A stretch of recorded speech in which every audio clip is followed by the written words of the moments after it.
Hi, good afternoon, everyone. Okay, sorry for the short notice, right? Because we just got the confirmation of email pertaining to the meeting. Yeah, that's why I had to bring the class forward. But anyway, all right. The lecture for today will cover a little bit of aspect that might be useful for you for the second round of assessment. All right. We were supposed to begin this week, but I think that there are a few things that I want to highlight and emphasize so that whatever you have picked up from your first assignment can be improved for the second round. All right.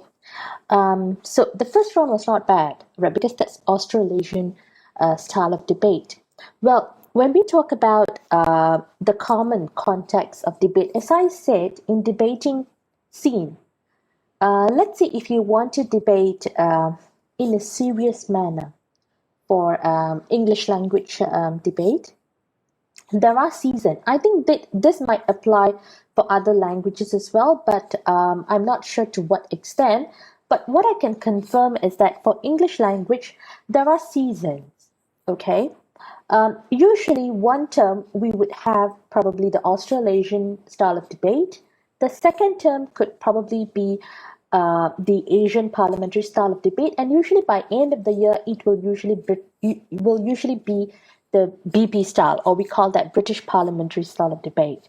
So I'm not going to expose you to BP style in our course because this is meant for novice debaters, all right? But let's say if you're very much keen in debating, then you can probably join our club, and we will usually do the training through the club itself. Okay. But now let's just talk about Asian parliamentary style of debate. I think I may have briefed you earlier on, okay, in previous lectures, in terms of how an Asian parliamentary style of debate works. So they cover almost the same aspect, all right? The only difference is that also in style of debate, a speaker will have to speak for 8 minutes actually, all right, in real context, all right? Of course, we didn't do that for our assignment because that would be just too much. And even with just 7 minutes, we still have, debaters, gasping for air by fourth or fifth minute. All right. But I do understand probably because this is your first time around debating. All right. So when we talk about Asian style, or we call that Asian parliamentary style of debate, so the time frame is 7 minutes. Okay, that's a standard time frame. All right. So it is the same thing. You have the first minute and then the 6 minute as an indicator. That is because in Asian parliamentary style of debate, you have this term, or you have this approach called POI, points of information.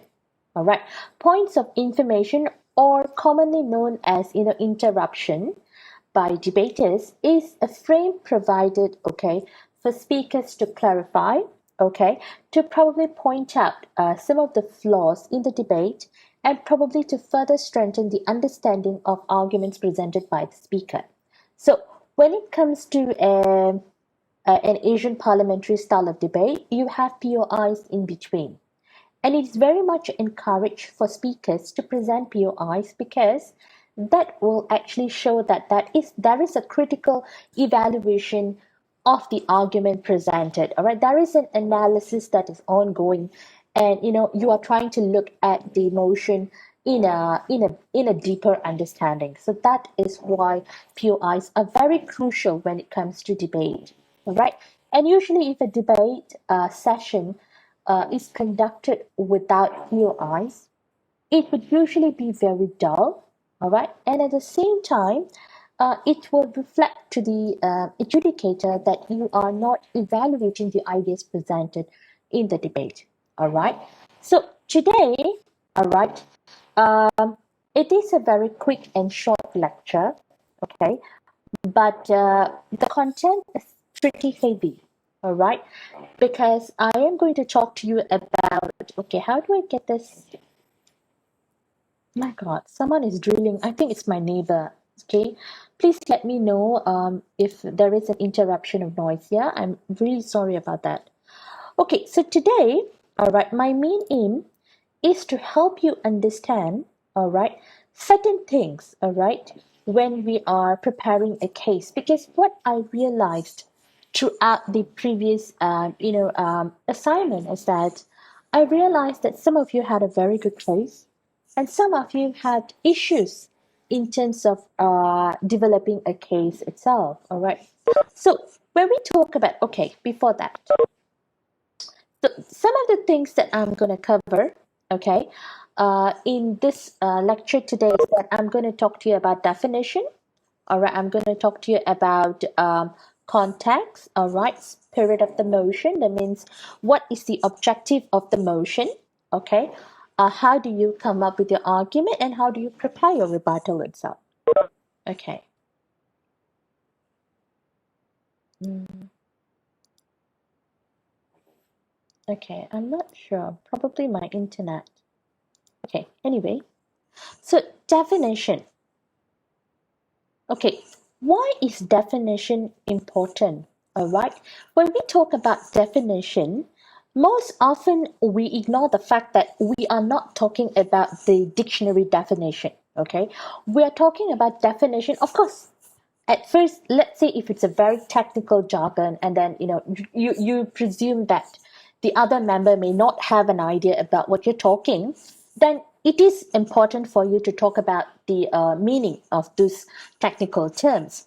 But let's say if you're just talking about the House will legalize death penalty, okay? So let's say if you think that someone may not understand what is the definition or the meaning of death penalty, then you may provide the layman's term of definition.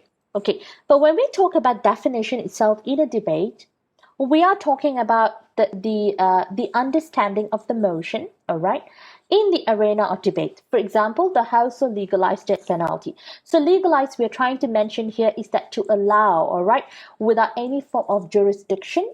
Okay, and death penalty here refers to capital punishment. So that's why, that is the set of our case. And definition is also very crucial, and you have to set your path clear at the start of the debate, because if you don't provide a clear definition, okay, it may take the debate into a wrong direction. Okay, and let's say when you want to talk about death penalty, you have to clearly mention we're gonna allow capital punishment in all form. Let's say even through drugs, okay, or even through through what do you call that, through hanging, okay, and probably another form of usage of lethal drugs, I think. All right, so you're going to allow all form of capital punishment. So that's how you're supposed to capture definition itself. That means you provide an in-depth explanation. How is your definition going to fit into the debate? All right, so that's first. And then context and spirit of the motion. All right, you have to talk about, all right, context. Okay, why context is important. All right, so this is why I always tell my debaters, all right, you have to read, you have to know what is happening around you. Don't sit under this understanding or parameter, thinking that I do know a little bit of the issue, but I do not know what is the real history behind it. I do not know what is happening in it, and I do not have the knowledge of what are the repercussions because of that. So this is the problem. So when we want to debate, remember, debaters are usually very intelligent because they're very critical. Okay, they want to understand what is going on. Okay, and they want the best for the community or the stakeholders. So that's why when you read a motion, okay, there is a difference, yeah, between a layman, okay, someone who is just reading a piece of news for the sake of coffee shop talk, and someone who reads the news to understand what is the scenario behind this and what are the solutions that can actually be taken to solve the problem. So when we talk about emotion, there is always a background issue for it. So let's say if I'm going to talk to you about the House will legalize the death penalty for rapists, okay, or the House will legalize death penalty for teachers who sodomize children. So you immediately, if you have read the news, you would know. Oh, she was referring to the news that was blasted in our media yesterday, where a principal or a school teacher sodomized a student. Okay, and he has been charged. So this is the thing that you need to foresee. All right. When you read emotion, you should know what is the issue they're talking about, or what are the current news that is related to the issue. Okay. When we debate, there is always an issue behind it. Okay. You're supposed to provide the context, a little bit of context in the debate, in case your opponent may have not read pertaining to the issue. So that shows that you're well read, in relation to the debate itself. So, spirit of the motion, make sure that you are choosing the right definition, okay, and it is well balanced, all right, in the debate itself. So that's the spirit of the motion, all right. Are you debating according to the spirit of the motion or not? You don't go about saying things like the House will legalize death penalty, for petty reasons, all right. Things that is not relatable to the debate, probably, okay. So you have to make sure that you are in the spirit of the debate. Okay, the next idea is that argument. All right, you need to have these three. All right, important, element, I would say, when you're going to develop your argument. All right, claim, evidence, and impact. All right, or CEI, I call them. All right, so you have to present your argument in a clear statement. For example, why are you in favor of this particular motion? Or why are you against this motion? Or why do you disagree? So that's your claim. Okay, why do you say so? Okay, that's when you present your evidence. Okay, you can talk about references from news. Okay, you can talk about analogies, all right, to provide a little bit of description, all right, or probably a better analogy in terms of understanding the situation, reference and statistics and so on. But I try not to provide so much of statistic, because that can actually hamper your debate itself, because people tend to just look at the figures and they do not know whether that's true or not. So you can present a little bit of statistic, but don't go too much in it. Okay. And then lastly, talk about impact. All right. Explain the significance of your evidence. Okay. That means the explanation of it, and how this even, relating back to your claim. All right. For example, let's say if you're going to propose a solution, talk about how is this going to benefit the stakeholders. Talk about how is this going to benefit, or how is this going to, attack, or probably sabotage, right, the stakeholders and so on. All right. So that's how you go about in trying to explain your argument. So argument is very important. It's just like a burger. That's an analogy I'm going to give. All right. So the forget about the bread. Okay, the bread is like the introduction, and then your conclusion and so forth. All right, then you have the salad, right? You have the lettuce, you have the tomatoes, all right, the sauce and so on. So this is all the process. So argument is the meat in the burger. It is the main important part of a debate. If your argument doesn't make sense, the whole debate is going to collapse. All right. So pay very crucial attention to argument. Don't go about dwelling so much on examples, statistics, and so on, but the claim and evidence, as well as the impact that you're going to present to your argument, is crucial. Okay. All right. And then we talk about how do you construct a rebuttal. All right. So I'm sure that many of you attempted to do a little bit of rebuttal in your previous debate session, but you're going to do this much in your Asian parliamentary style. And remember, rebuttal is also important because it's just like, as I said, the salad dressing to your burger. All right? How do you think your burger is going to taste like without having the salad and the ketchup and so on? All right? It's not going to add up to the real food, isn't it? So the same thing goes with your rebuttal, okay?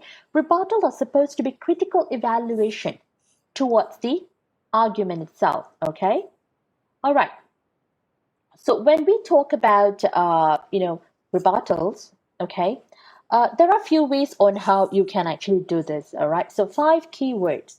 I think we have done this in our previous uh, lecture, but I'll just tell you a little bit about how to go about with rebuttal. So the first one is called false dichotomy, where probably you realize that the opponent is giving you probably an imaginable, right, explanation, and you feel that it may not work in the best favor for the stakeholders. So you highlight that and you talk about, how this is a failure and how this is, a mistake and so forth. Assertion, that means they just claim that, that this may happen, all right, but assertion without certain form of evidence and, explanation to support their idea. So you can also use that. Morally flawed, very common. You can actually notice this if you realize that this is usually very commonly done by the government team, all right. They propose something and then they forego the aspect of ethics, all right, in their case. Okay. So when you realize that they are actually having a little bit of issues in terms of their morale, okay, you can highlight that how this is going to backfire the whole debate case. Contradiction, when you realize that there is a contradiction in between of the speakers.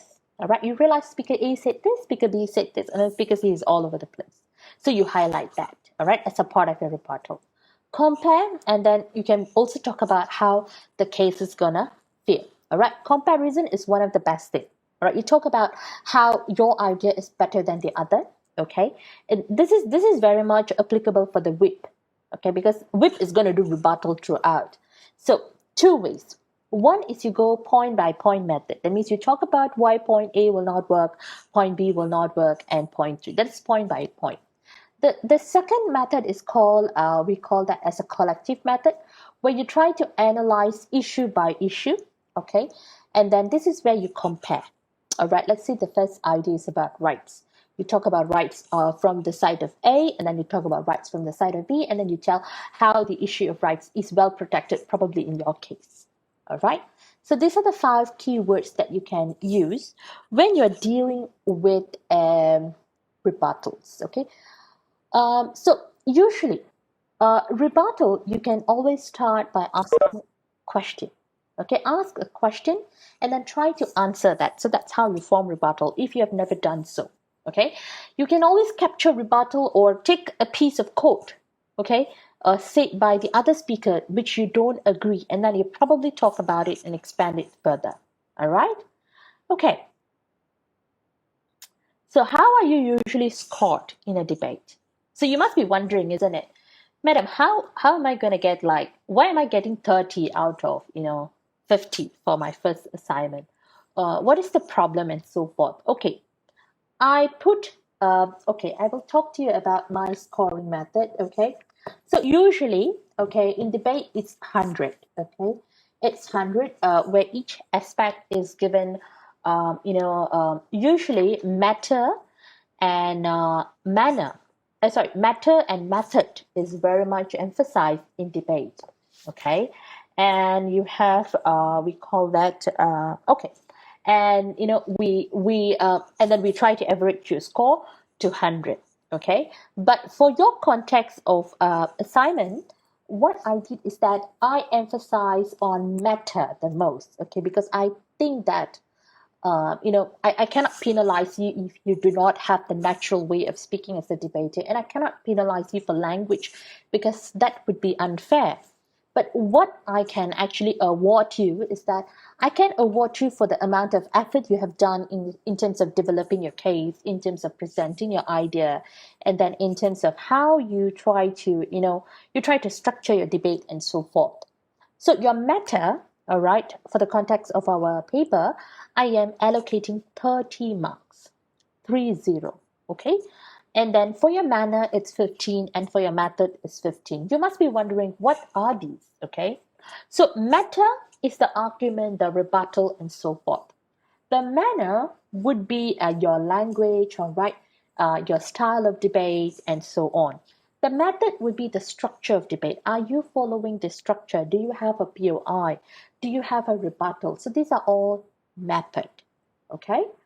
All right, so in debate, we cannot run away from body language. I understand that this this particular semester. Not even this semester, even last semester, I didn't really enjoy teaching debate through online because I feel that it defeats the purpose of having debate itself because I cannot look at your body language.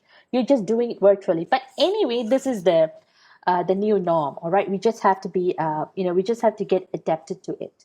But let me tell you something. All right. So being a debater, what is important is that you need to learn how to smile in all the odd situation. All right. You must be confident because that helps the adjudicator as well as the listeners as well as the opponent to treat you with respect and to understand that you're very comfortable, in talking about the topic. Let's see, would you be even interested to debate with a person who's rather grumpy and probably give you that nasty look throughout the debate? So that doesn't show professionalism and doesn't provide mutual respect to your opponent itself. Okay. And keep an open space for your upper torso.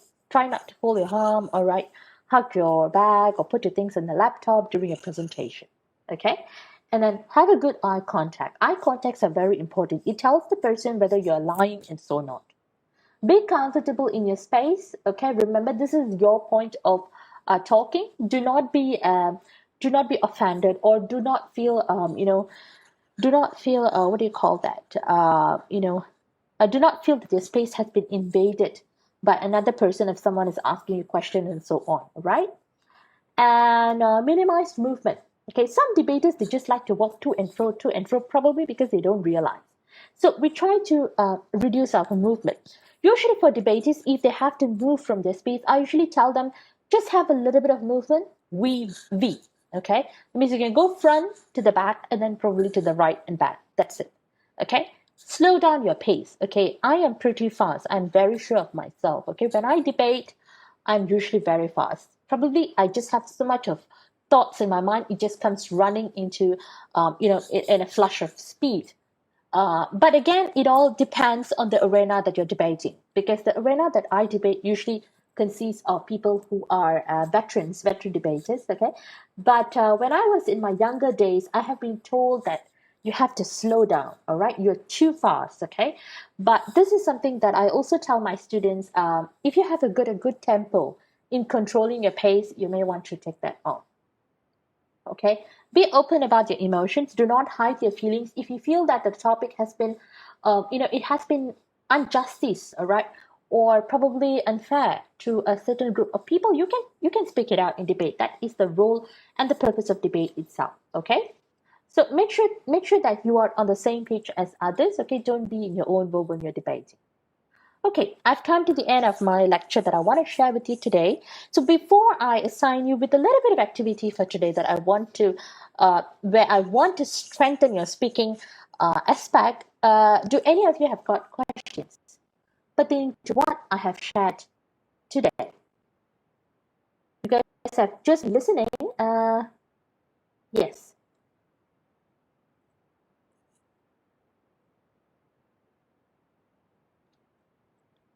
How many of you are here today? Let's see.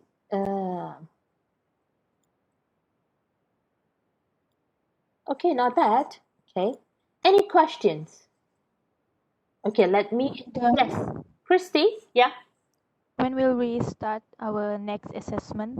The next assessment should begin next week. This is week 9. Okay, so next week we have about 3 to 4 weeks. I think we will be done by then. Okay. So you're very much interested with the next assessment. You better be good. Okay, it's going to be tough. Okay, the next assessment I'm going to be a little bit strict where I really want to see that you have improved from the first round. Okay, I don't say that you didn't do well in the first round. It's just that I felt that the arguments, because the topics were rather easy. Okay, so arguments could have been developed better.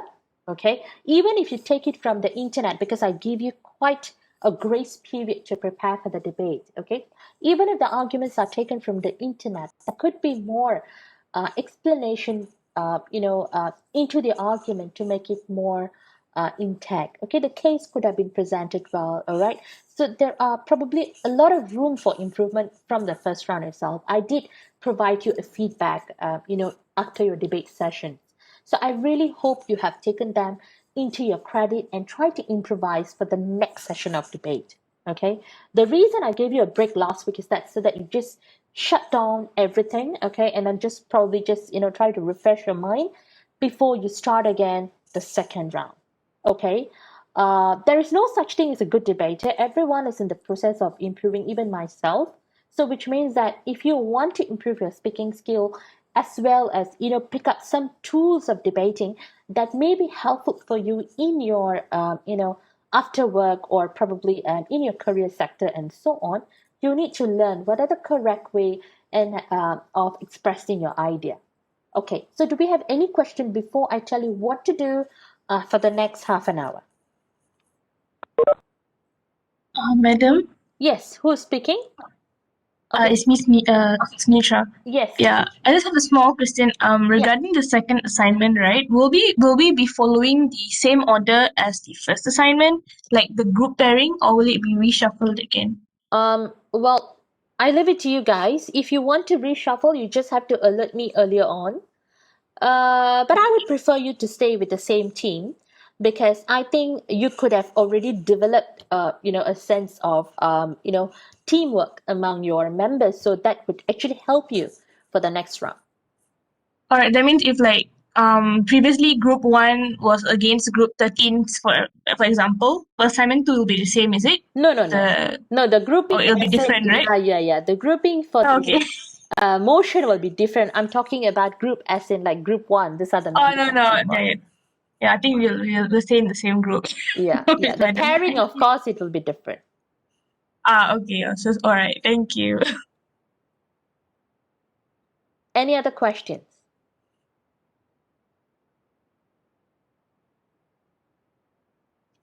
Okay, you guys are very comfortable.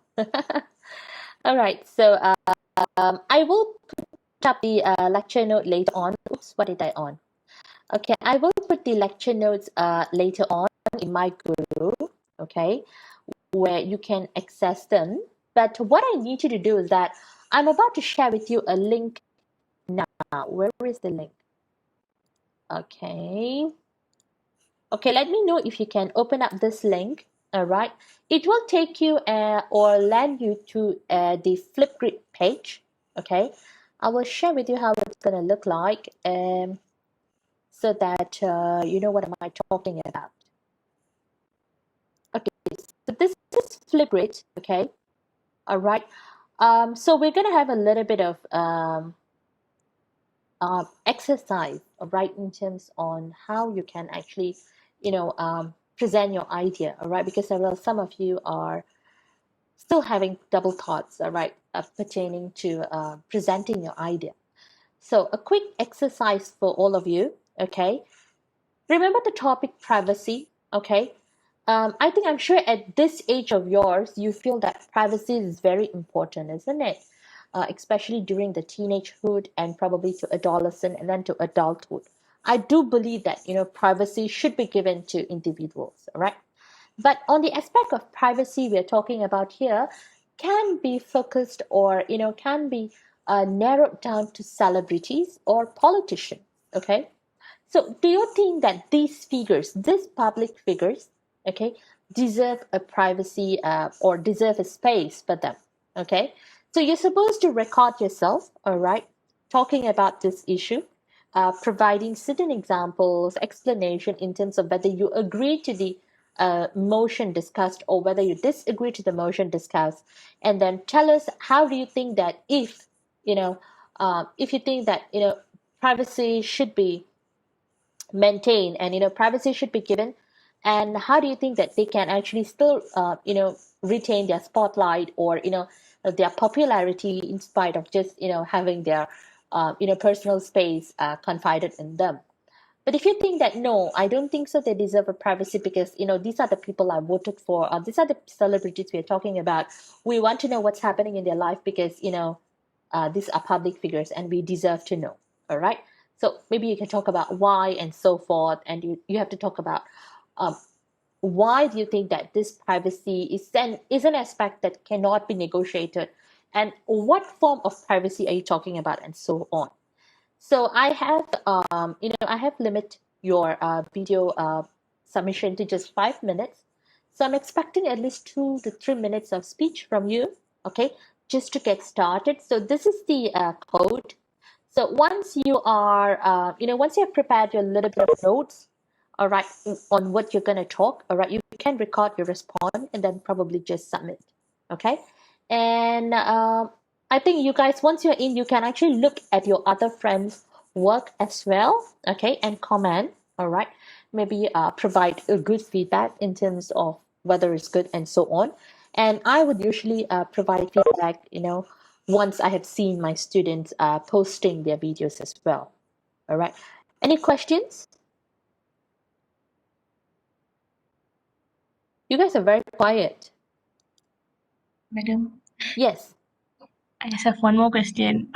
When we record like our response, right? It's just our view, right, on the topic. It's not. It's just like, for example, I agree that celebrities deserve privacy, and what type of privacy and why I believe this is so. Like Yeah, yeah. that's it, right? It's a personal thought. You're right. Oh, okay. It I is a thought to say personal like, thought. as the whip of the opposition, and No, then no, no, no, no, right? no, Oh, no. okay. This is It's just a concern. personal thought. Okay. All right. Yeah, Okay. yeah. Thank you. Okay. And make sure to have your camera turned on because I've completely forgotten your faces, okay? Most of the time you guys just off your camera, so I do not know who is it. So make sure when you record for the Flipgrid, I want you guys to turn on your camera. Okay, do we have any other questions? Have to submit today. Louder, my dear, I can't hear you. Hello? Do we have to submit it today? Yes, of course.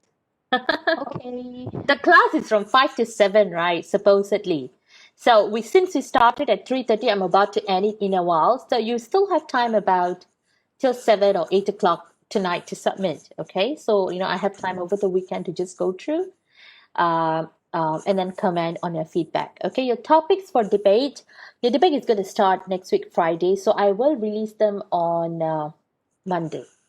All right, Monday according to the previous group allocation, but I will pair up who are your matchups, okay, for the team. Any other questions? Madam. Yeah, any other questions? Natasha Morris, are you here? Yes, madam, I'm here. Okay, you understand what to do? What? Do you understand what you're supposed to do? Yeah, I understand, madam. Okay, all right. Thank you very much. Okay. Sorry, All madam. right. Okay, if there are no other further questions, I believe that it's enough for today. All right. Okay, I would upload the lecture notes for you. And I'm expecting you guys to come up with a Flipgrid video pertaining to privacy, a very common and the most debated topic, right? It comes in all forms, okay, when we talk about privacy. As I said, some topics can narrow down to celebrities, politicians, some can even narrow down to teenagers or children and toddlers, okay? So privacy itself, it's a huge aspect, all right? And there are a lot of studies and work which is related to that, from the field of psychology, from the field of media, all right, from the field of personal issues and personal right, okay? So you can actually read about privacy first, okay? Take about 15 to 20 minutes to just do a little bit of research about privacy, okay? You may never know. You may come across some important ideas that you have never read before, okay? And then you try to come up with your video, okay? Always read and try to understand what are the reason issues or what are the reason news that has been highlighted pertaining to privacy. Is there any problem or is there any repercussion that takes place when one is not provided with privacy? What kind of sociological problem and what kind of psychological effect are you imposing on the person if privacy is not provided? Okay, so do a little bit of homework, only then you come up with your video. Okay, let's say if you have a question, you can always drop them in Telegram. Don't just keep it to yourself and then once you finish off this course you just become I don't know, as you need to step up a little bit, all right, at least after you finish this course, so that when someone asks you about debate you can provide them a little bit of explanation pertaining to debate. Okay, all right, do we have any questions? No questions. No. Okay, all right. Thank you very much. I will see you guys next week for your session of debate. Please be ready, okay, mentally and in terms of knowledge as well, all right? Because I may shoot you some questions after your session just to check your understanding, all right? Okay, so thank you very much. I'll see you guys next week. Bye bye. Thank you, Bye, madam. madam. Thank you. Welcome. Thank you, madam. Thank you, madam.